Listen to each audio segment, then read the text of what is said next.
dengan NIM D1A021016. Saya dari kelas A1. Baik, di sini saya mengangkat tema yaitu tentang zaman Renaissance. Tapi di sini saya hanya akan menjelaskan 4 materi yang saya kutip atau yang saya ambil dari materi tersebut. Yang pertama yaitu apa yang dimaksud dengan Renaissance. Yang kedua, faktor pertama terjadinya Renaissance. Yang ketiga, ciri-ciri dari zaman Renaissance. Dan yang keempat yaitu faktor perkembangan Renaissance. Baik, saya akan membahas materi yang pertama yaitu tentang apa yang dimaksud dengan Renaissance. Renaissance berasal dari bahasa Perancis yang berarti kelahiran kembali. Renaissance adalah sebuah periode kelahiran kembali peradaban pada saat zaman Eropa dulu. Yang kedua yaitu tentang faktor pertama terjadinya Renaissance. Munculnya paham rasionalisme yang membutuhkan penjelasan secara fakta, berkembang dan banyak menentang paham-paham yang ada di ajaran gereja. Materi yang ketiga yaitu tentang ciri-ciri dari zaman Renaissance. Baik, di sini saya akan menjelaskan bagaimana sih ciri-ciri dari zaman Renaissance tersebut. Ada 6 ciri-ciri dari zaman Renaissance. Yang pertama, berkembangnya ilmu pengetahuan di Eropa. Yang kedua, banyak dipelajari karya ilmuwan Yunani dan Romawi kuno. Yang ketiga, berkembangnya pemikiran humanisme. Yang keempat, berkembangnya pemikiran rasionalisme. Yang kelima, kota sebagai pusat perkembangan Renaissance. Dan yang keenam, berkurangnya pengaruh gereja Katolik Roma. Materi yang terakhir yaitu tentang faktor berkembangnya Renaissance. Yang pertama, munculnya paham rasionalisme yang memunculkan paham sukarisme. Yang kedua, raja-raja Eropa ingin berkuasa tanpa interpretasi gereja. Yang ketiga, bangkitnya kaum kelas menengah. Yang keempat, munculnya golongan humanisme. Halo semua, Assalamualaikum warahmatullahi wabarakatuh. Perkenalkan, nama saya Dika Bergantara dengan nomor induk mahasiswa D1A021017. Kali ini saya membawa materi mengenai Romawi kuno. Sejarah Romawi kuno dimulai dari perpecahan Yunani karena peperangan antar polis dan penaklukan oleh Makedonia, kemudian disatukan lagi di bawah Imperium Romawi pada tahun 1406 sebelum Masehi. Pada masa Romawi tidak banyak terdapat perkembangan pemikiran kenegaraan yang muncul. Orang Romawi hanya menjalankan berbagai pandangan yang muncul pada masa Yunani. Filsafat dari Cicero adalah bentuk dari Stoicism yang telah berkembang. Seperti halnya Polybius, Cicero mempercayai teori sejarah perputaran konstitusi, dan konstitusi yang baik adalah perpaduan dari beberapa bentuk konstitusi.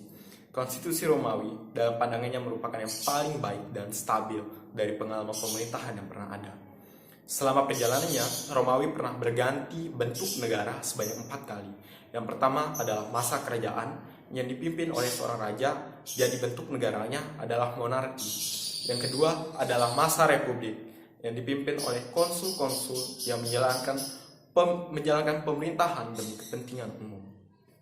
Namun, dalam keadaan bahaya, rakyat memilih salah satu dari konsul tersebut sebagai penguasa tunggal atau dikenal dengan diktator. Kemudian ketiga adalah era prinsipat. Karena tidak adanya pemikir pada masa itu, namun rakyat Romawi menginginkan prinsip demokrasi masa polis Yunani diterapkan, muncullah doktrin Kaisarismus yang memunculkan kaisar sebagai penguasa mutlak. Kaisarismus adalah model perwakilan di mana kaisar menghisap kedaulatan rakyat. Model ini dibenarkan oleh Ulpianius, bahwasanya dengan dalil bahwa kedaulatan rakyat itu diberikan kepada prinsip atau raja melalui suatu perjanjian yang termuat di dalam undang-undang yang disusun olehnya dan termaktub dalam hukum perdata atau Lex Regina. Maka rakyat tidak dapat lagi mengambil atau meminta pertanggungjawaban perbuatan prinsip. Keempat adalah dominan. Dalam Kaisarismus terdapat semboyan solus publica suprema lex yang artinya kepentingan umum yang mengatasi undang-undang, dan prinsip legibus solutus est yang artinya raja yang menentukan kepentingan itu. Kekuasaan kaisar berlanjut dan semakin terang-terangan berkuasa menjadi raja mutlak yang bertindak sewenang-wenang dengan berbagai pengorbanan manusia dan penghukuman di luar batas kemanusiaan. Negara diskonstruksi sebagai badan hukum yang memiliki kehidupan sendiri, kepentingan sendiri yang sering bertentangan dengan kepentingan umum, dan pemimpin negara merupakan penjelmaan dari kemauan negara dengan hak-haknya yang dijamin oleh hukum. Kekuasaan yang semena-mena tersebut mendapat reaksi dari ilmuwan, namun reaksi tersebut kecil dan tidak memunculkan perlawanan rakyat. Menghadapi kekuasaan yang buruk yang kuat di Romawi, para ahli seperti Seneca dan Marcus Aurelius hanya mampu menasihatkan kepada rakyat untuk mengarahkan pandangannya kepada masalah ketuhanan yang indah dan gaib dengan doktrin haec caelestia semper spectator, illa humana contemptitur. Lihatlah langit yang serba indah dan suci itu, ludahilah keduniawian yang hina dina itu. Dan Romawi pun runtuh oleh serangan kaum barbar dari Jerman kuno pada abad ke-4 sampai dengan 5 Masehi. Di zaman Romawi kuno terdapat 3 pemikir utama ilmu negara. Yang pertama adalah Cicero, merupakan tokoh besar mazhab filsafat Stoa yang populer pada 4 sebelum Masehi sampai dengan abad 2 Masehi. Dan ia merupakan salah satu tokoh pada periode akhir yang lebih terkenal dengan sebutan Stoa Romawi. Selain itu, ia ada pemikirannya juga dianggap dekat dengan aliran Platonisme dan Epikureanisme. Pemikirannya banyak dirujuk dalam pemikiran hukum dan tata negara, serta pemikiran filsafat-filsafat lainnya. Kemudian yang kedua adalah Polybius, adalah seorang sejarawan Yunani pada periode Helenistik yang dikenal dengan akan bukunya yang berjudul The Histories. Ia juga dikenal akan gagasannya mengenai sistem pemerintahan yang digunakan dalam L'Esprit des Lois Montesquieu. Kemudian yang ketiga adalah Lucius Annaeus Seneca, yang populer disebut dengan Seneca Muda.